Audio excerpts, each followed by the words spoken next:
ఇక్కడ. సో ఇది మీది ఫస్ట్ టైమ్ అండి ప్రొడ్యూస్ చేయడం విత్ దిస్? అవునండి.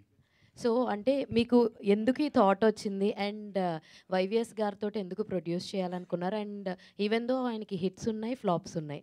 అండ్ ఏ ధైర్యంతో ఆయనతో మీరు చేయగలపాలనుకున్నారు? ముందుగా చెప్పినట్టే ఆయన కమిట్మెంట్, హీజ్ ఆయన సినిమాలు చూస్తూ పెరిగాం. ఆయన మీరు ప్రతి మూవీ చూస్తే హీ ఐ మీన్ కోర్ వాల్యూస్ని ఆయన టచ్ చేస్తుంటారు. సో ఆ పాయింట్ ఆయన తీసే విధానం అదంతా కూడా, సో మీరు సీతయ్య చూశారు, సో హరికృష్ణ గారితో ఆయన చేసింది, సో హీజ్ లైక్ ఎక్సెప్షనల్గా చేయగల సత్తా ఆయనకు ఉంది. సో ఈ లేటెస్ట్గా జరిగే ట్రెండ్స్ ఇవన్నీ వాటన్నిటికీ కూడా ఆయన మొత్తం ఫుల్గా నాలెడ్జ్ ఉన్న వ్యక్తి ఆయన. సో ఆయనకున్న క్రమశిక్షణ, బేసిక్గా డెడికేషన్ కానీ, నాకున్న ఫ్రెండ్ సర్కిల్ కానీ, నాకు తెలిసిన ఫ్యామిలీస్లో ఇంత డెడికేటెడ్ పర్సన్ నేను చూడలేదు. So that's why we like decided to go with him. All the best అండి. Thank you.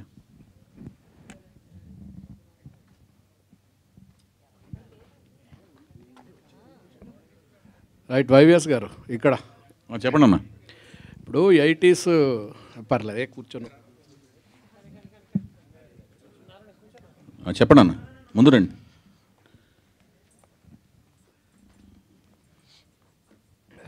అన్న ముందుగా తెలుగు భాషా దినోత్సవ శుభాకాంక్షలు మీ అందరికీ.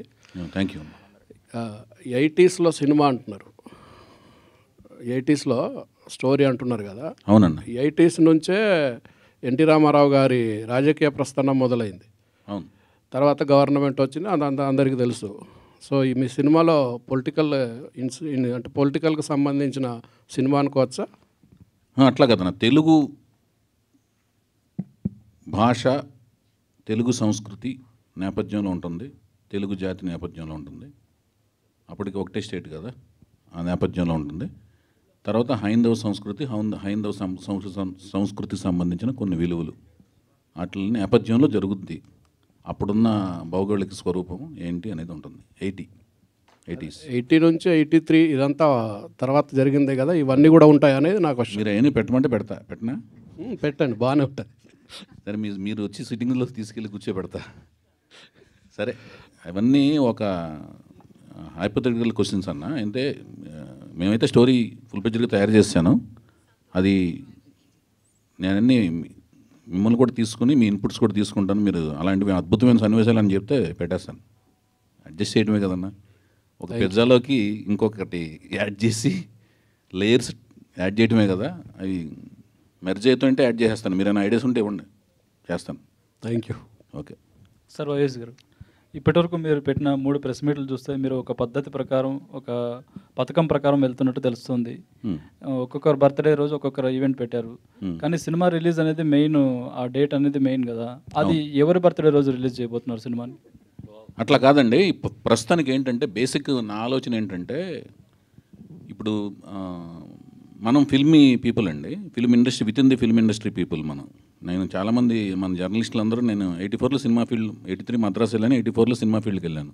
ఇప్పుడు మన జర్నలిస్టులు, ఇప్పుడు వచ్చిన వాళ్ళు కానీ రాని వాళ్ళు కానీ అందరూ ఆల్మోస్ట్ హైదరాబాద్ డైరెక్ట్గా వచ్చిన వాళ్ళు, మద్రాసులో జర్నలిస్టులు అందరూ నాకు ఆల్మోస్ట్ ఫ్రెండ్సే. మన ఐమాక్స్ దగ్గర కలుస్తుంటాం అందరం, అన్ని సినిమాలకు వస్తుంటా కదా నేను, మీరు వితౌట్ ఎనీ ఆబ్సెంట్ ఆల్మోస్ట్ అందరూ తెలిసిన వాళ్ళే. కాకపోతే ఇక్కడ ఏంటంటే, నేను చేసే సినిమాలని కొత్త వాళ్ళతో సినిమాలు తీస్తుంటా. కొన్నేమో ఇప్పుడు పెద్ద హీరోలతో సినిమాలు తీసినప్పుడేమో ఎక్కువ ఆడియన్స్ మనస్తత్వం ఎలా ఉంటుందంటే, పెద్ద హీరో సినిమా అనగానే వాళ్ళకి హీరోలకి ఇండివిజువల్గా ఫాలోయింగ్ ఒకటి ఉంటుంది, స్టార్ ఫాలోయింగ్ ఉంటుంది, వాళ్ళ ఫ్యాన్ బేస్ ఫాలోయింగ్ ఉంటుంది. వాళ్ళ న్యూస్ని వాళ్ళే వెతుక్కుని చూసేసుకుంటుంటారు, ఎక్కడుంది, ఎప్పుడు సినిమా ఈవెంట్ ఎక్కడ ఏంటనేది. ఇప్పుడు కొత్త హీరోలతో చేసినప్పుడు ఇలాగ నాలాగా కొంత గ్యాప్ వచ్చి అప్పుడప్పుడు సినిమాలు తీస్తుంటా. నేను కంటిన్యూస్గా సినిమాలు తీసిన సందర్భం కూడా లేదు. ఈసారి ఎక్కువ గ్యాప్ వచ్చింది కదా. వచ్చినప్పుడు నేను ఒక 4-5 ఈవెంట్లు ఎక్కువ చేసి అవి కూడా చేస్తే అవి ర్యాండమ్గా చూసే, అంటే మీరు కాకుండా బయట జనాలు ఉంటారు కదా, మన సినిమా ఇండస్ట్రీ కాకుండా. మీకైతే విసుగు వస్తుంటుంది, వైవిఎస్ ప్రెస్ మీట్ పెట్టాడంట, మళ్ళీ పెట్టాడంట మనలో జరుగుతుంటుంది. అది నాకు కూడా వినపడుతుంటాయి. నేను కూడా మారువేషం వేసుకుని మీ మధ్యలో తిరుగుతుంటా, మీకు తెలియదు ఆ విషయం. మళ్ళీ పెట్టాడంటే ఏమైనా చేదస్తామో అనుకుంటుంటారు మీరు. సో కానీ నేను అనుకునేది ఏంటంటే సామాన్య ప్రజలకి వాళ్ళు జనరల్గా చేసే సర్ఫింగ్లో ఎక్కడో చోట పాపప్ అవుద్ది నా న్యూస్. ఓహో ఇతను ప్రాజెక్ట్ చేస్తున్నాడు అనుకుంటా, మళ్ళీ వైవిఎస్ చౌదరి ఏదో ప్రాజెక్ట్ చేస్తున్నాడు అనుకుంటా అని వాళ్ళకి 4-5 ప్రెస్ మీట్ల తర్వాత ఒకసారి న్యూస్ వాళ్ళ బ్రెయిన్ హిట్ అవుద్ది. That is my target. So నా నేను సినిమా తీస్తాననేది వాళ్ళకి తెలిస్తే రావాలా వద్దనేది వాళ్ళ ఇష్టం అనమాట. వాళ్ళ ఇష్టం మీద ఆధారపడి ఉంటుంది అది. కానీ నా క్వశ్చన్కి ఆన్సర్ రాలేదు సార్. అది ఎప్పుడు తీస్తాననేది రిలీజ్ అదే ఎప్పుడు రిలీజ్ ఎప్పుడు రిలీజ్ అనేది వన్స్ ఇప్పుడు నేను కొత్త వాళ్ళు తీస్తున్నా అది చెప్పాను ఏంటంటే అది వన్స్ మొదటి షెడ్యూల్ రోల్ అయిన తర్వాత ఇదేంటంటే ఇది మిద్దంగా కొత్త వాళ్ళు ఎంత ఇండస్ట్రియస్ అవుట్పుట్ని ఇస్తున్నారు బయటికి. మొదట కదా ఫస్ట్ టైం యాక్ట్ చేస్తున్నారు కదా వాళ్ళు. 1 డే నేను ప్లాన్ చేశాను, వాళ్ళు 1 డేలో చేసేయగలుగుతుంటే నేను వర్కింగ్ డేస్ని బట్టి రిలీజ్ డేట్ని ఒక ఎండ్కి రాగలను, ఒక కన్క్లూజన్ రాగలను. వాళ్ళు 1 డే అవుట్పుట్ని 2 డేస్లో ఇవ్వగలుగుతున్నారు అనుకో, మొదటి రోజు నాకు అర్థం అవుద్ది. సో వర్కింగ్ డేస్ని బట్టి రిలీజ్ డేట్ ఫైనలైజ్ అవుద్ది. అప్పుడు దాన్ని బట్టి అక్కడ ఆస్పిషియస్ డేట్ చూసుకుని మీరు చెప్పినట్టుగా ఫస్ట్ మీకు చెప్తాను, ఆ దగ్గరలో ఒక మంచి డేట్ చూసుకుని ఆ డేట్ ప్రకారం నేను రిలీజ్ చేస్తాను. నిజంగానే డెఫినెట్గా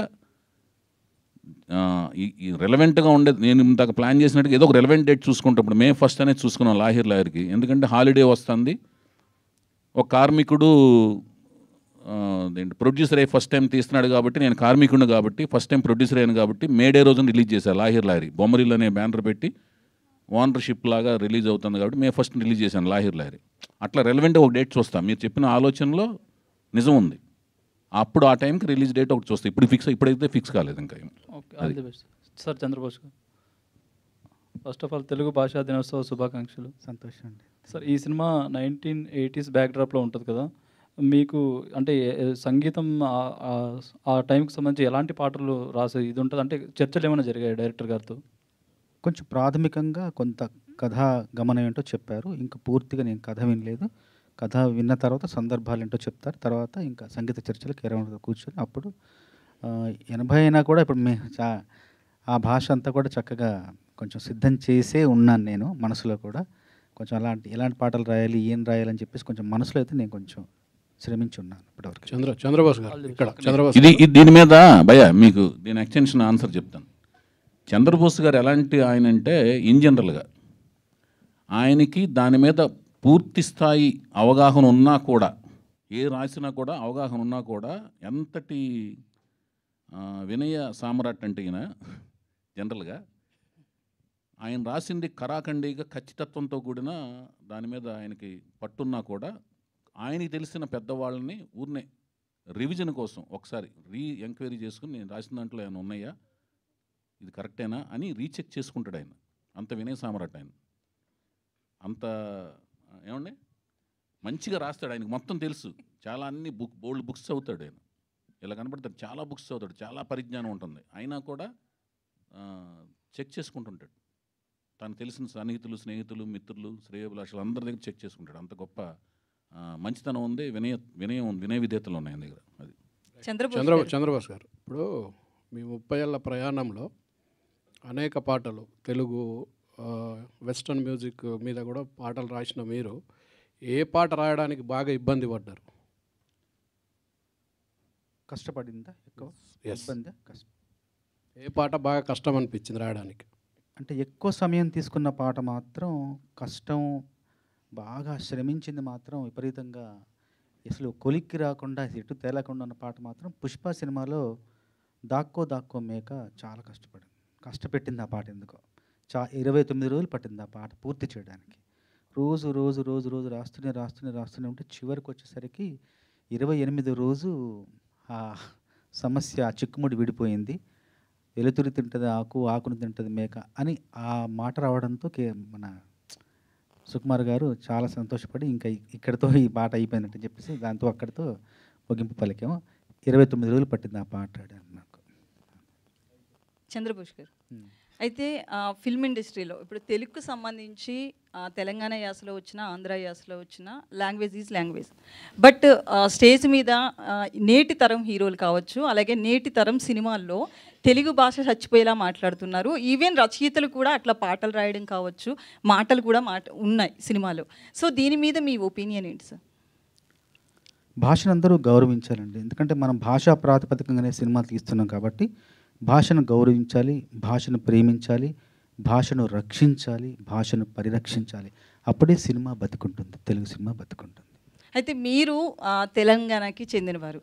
సో ఆంధ్ర యాసలో పాట రాసేటప్పుడు ఎట్లా అనిపిస్తుంది, తెలంగాణ యాసలో రాస్తున్నప్పుడు ఏది నచ్చుతుంది, అసలు ఏంటి మీ అంటే నాది భాష తెలుగే కానీ మాండలికం, మాతృ మాండలికం తెలంగాణ కాబట్టి 2 రకాల పాటలు రాయడానికి నాకు సత్తా ఉంది, ప్రతిభ ఉంది. కాబట్టి ఏ సందర్భం ఇప్పుడు మేము రంగస్థలం పాట రాసినప్పుడు పూర్తిగా అది గోదావరి జిల్లాకు పాట రాసాం, గోదావరి జిల్లాకు సంబంధించింది. అట్లాగే మొన్న మన సురేందర్ రెడ్డి గారి సినిమాలో ఒక తెలంగాణ ఒక యుగళ గీతం రాసాం. ఏది రాసినా కూడా హాయిగా రాస్తూ పోతుంటాం. బాణికి సంబంధించిన వరకు బాణి ఇచ్చిన పరిమితిలో ఆ పరిధిలో రాస్తూ పోతుంటాను. రెండు నాకు రెండిట్లోనూ అందవేసిన చెయ్యి అని నేను భావిస్తుంటాను. Thank you sir. వైవిఎస్ గారు, సో మీరు ఇందాక మాట్లాడుతూ ప్రెస్ మీట్లు ఎక్కువ అవుతున్నాయి అనిపించవచ్చు మీడియాకి అని అన్నారు.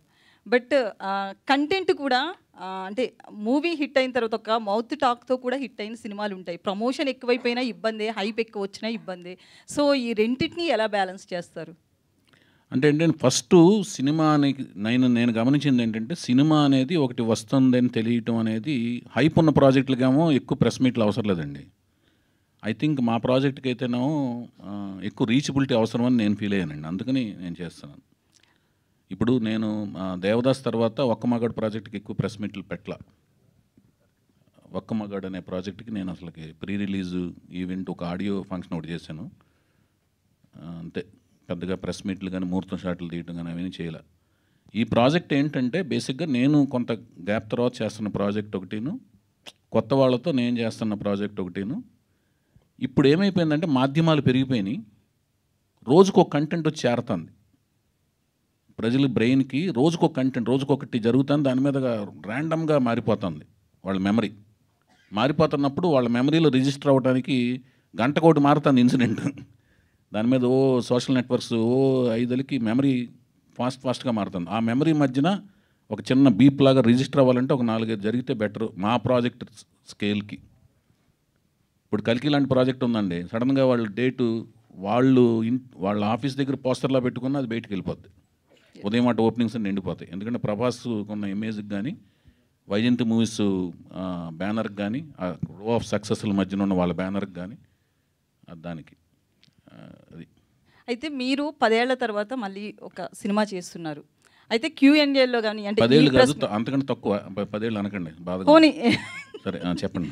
సో రీసెంట్గా మీ టాక్స్ని బట్టి యూట్యూబ్లో కావచ్చు మిమ్మల్ని ఫాలో అవుతున్న వాళ్ళ మాట ఏంటంటే వైవిఎస్ ఆర్జీవీలా మాట్లాడుతున్నారు అంటున్నారు. ఈ కామెంట్ని ఎట్లా తీసుకుంటారు? మీ వరకు వచ్చిందా?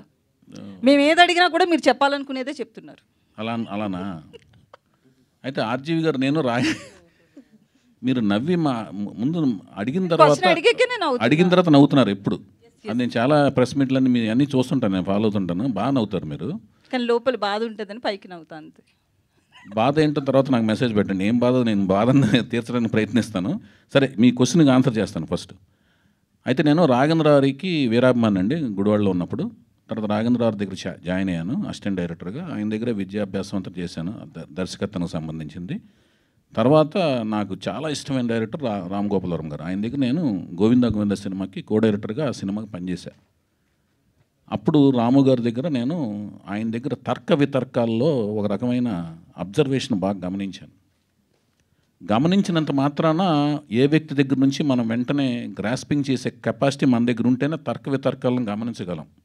ఆర్గ్యుమెంట్లు ఇప్పుడు ఒకరిని చూసిన వెంటనే మనం ఏమీ గ్రాస్ప్ చేయలేమండి. మన దగ్గర కూడా ఆ గ్రాహక శక్తి ఉండాలి.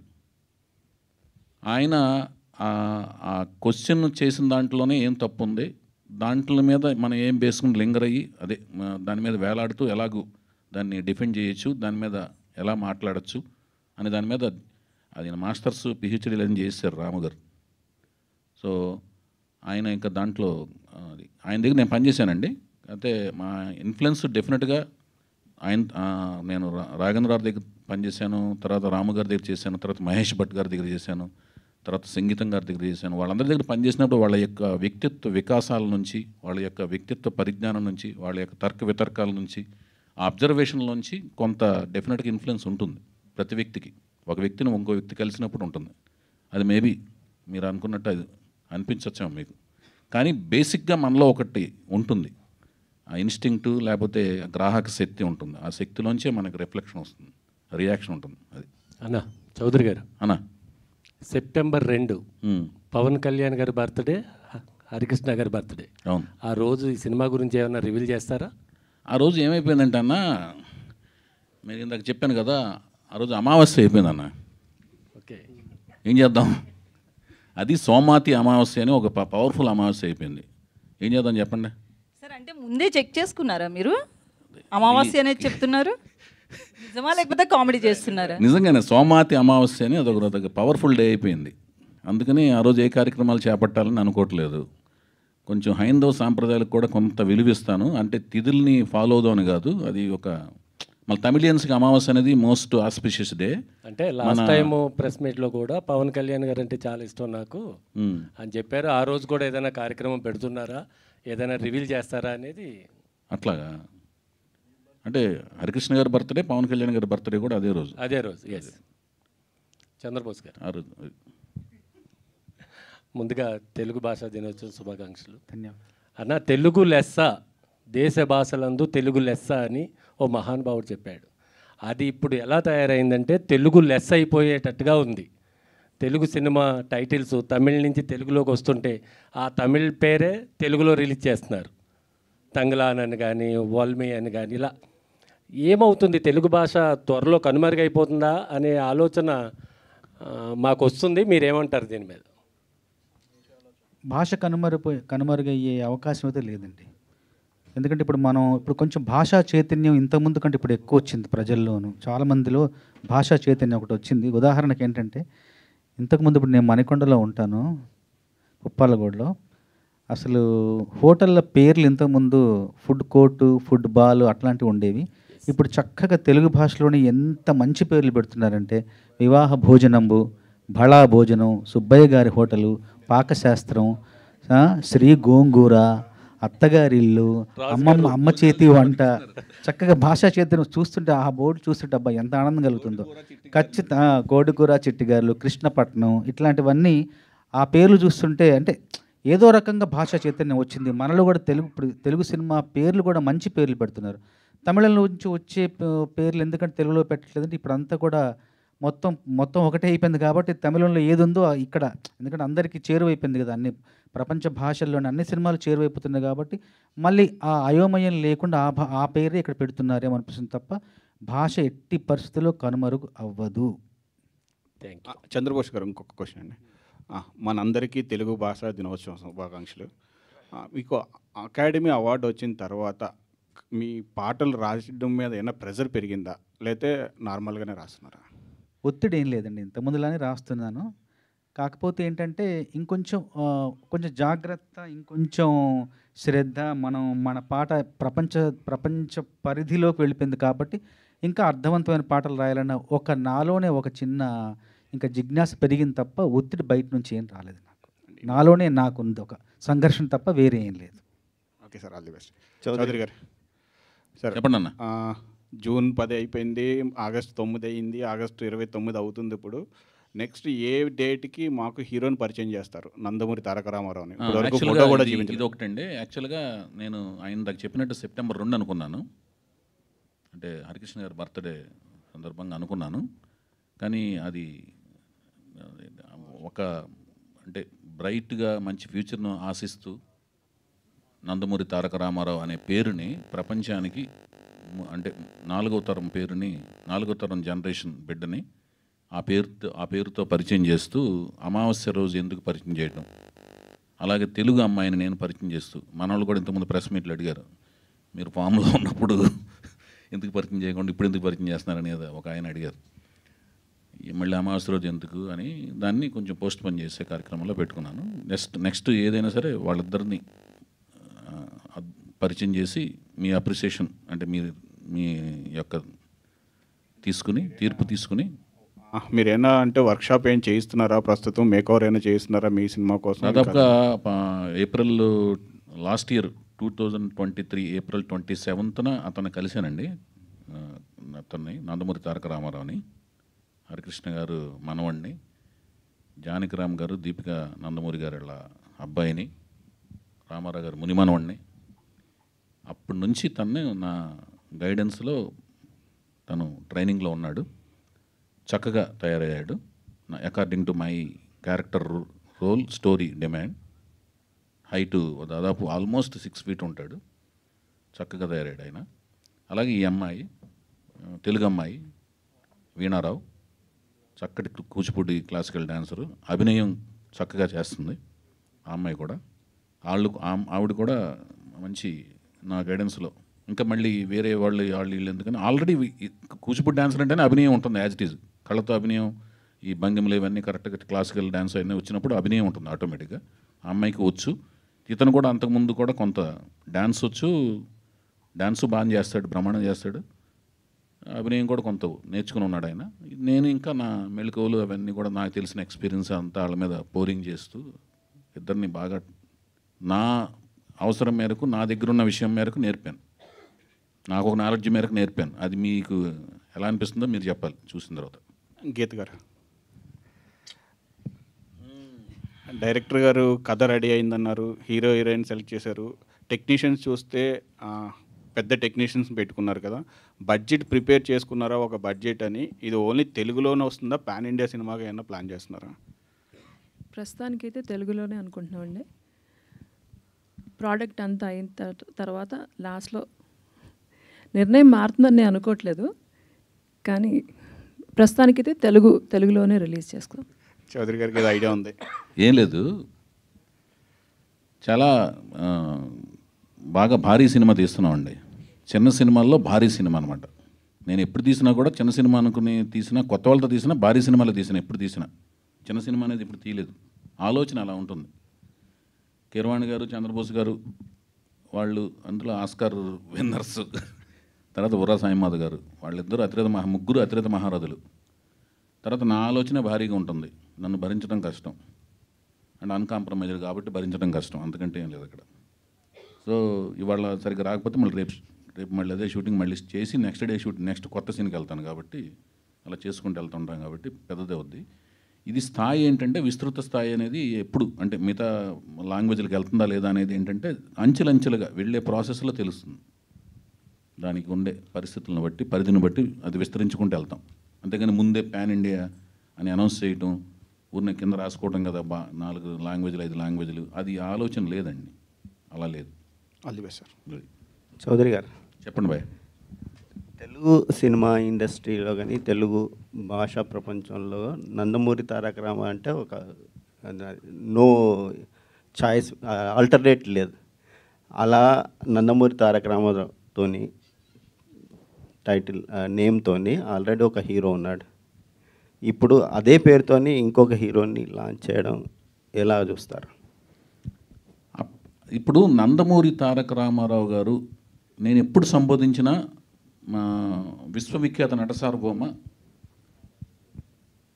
నటరత్న అన్న గారు, తెలుగు జాతి ముద్దుగా పిలుచుకునే అన్నగారు నందమూరి తారక రామారావు గారు అని అంటూనే లెజెండరీ అంటానండి. ఆయనకి రీప్లేస్మెంటే లేదండి. పేరు వేరు, ఆయన వేరండి. ఆయనకి రీప్లేస్మెంట్ అసలు ఎవరు లేరు. ఆ పేరుని నాకు ఇష్టం, ఆ పేరు నేను నా బిడ్డకు పెట్టుకుంటా. ఆ వంశం వాళ్ళు పెట్టుకోవడం వల్ల ఏమవుతుందంటే ఇంటి పేరు కూడా యాడ్ అవటం వల్ల అదే పేరు ఉంటుంది. రామారావు అనే పేరు అనేది తెలుగు జాతిలో చాలామంది పెట్టుకున్నారు పేర్లు, రామారావు అనే పేరు పెట్టుకుంటారు. కానీ ఇంటి పేరు ఉన్నప్పుడు ఆ పేరు మ్యాచ్ అయిపోద్ది, అర్థమవుతుందండి. కానీ అదే రూపం, అదే కంఠం, అదే ఆలోచన సరళి, అదే గ్రాహక శక్తి ఆ కాలమాన పరిస్థితుల్లో పుడితేనే నందమూరి తారక రామారావు గారు అవుతారు. అర్థమవుతుందా మీకు? ఆ కాలమాన పరిస్థితులు, ఆ పెరిగిన కలిసిన చదివిన పుస్తకాలు, చదివిన గ్రంథాలు, నేర్చుకున్న పరిజ్ఞానం, ఆయన నందమూరి తారక రామారావు గారు.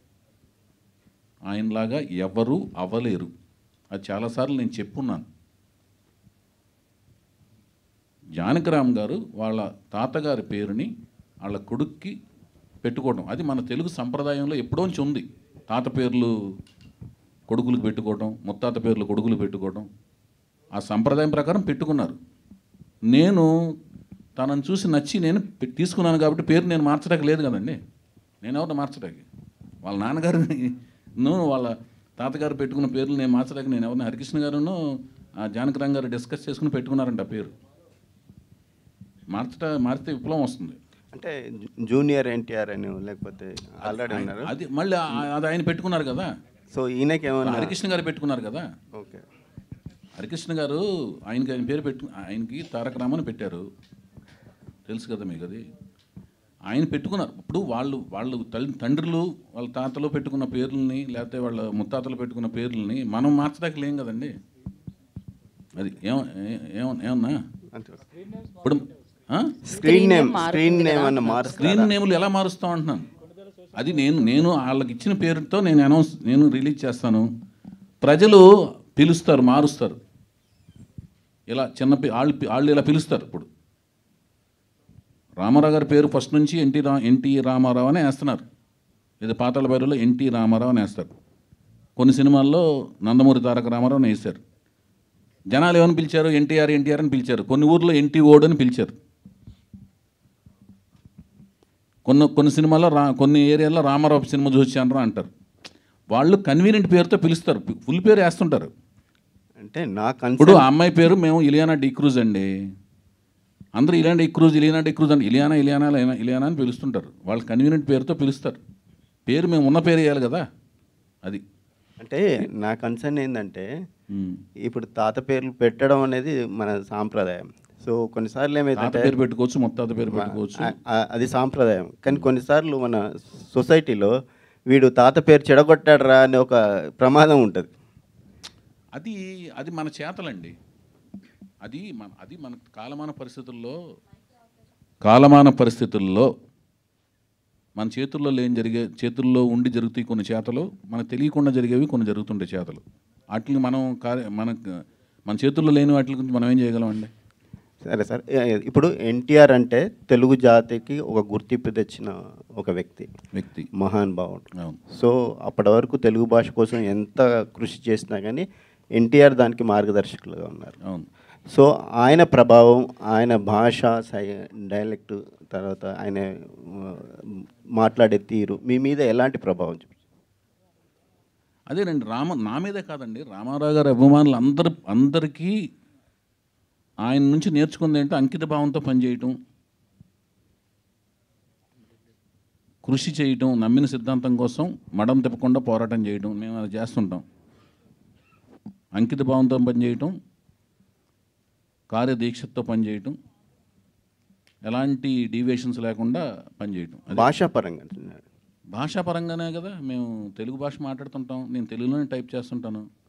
అంటే నేను కీబోర్డ్లో ఉన్నా కూడా తెలుగు భాషలోనే. ఇప్పుడు చాలా వరకు సంభాషణ నేను స్మార్ట్ ఫోన్లో వచ్చినా తెలుగులోనే సంభాషిస్తుంటాను.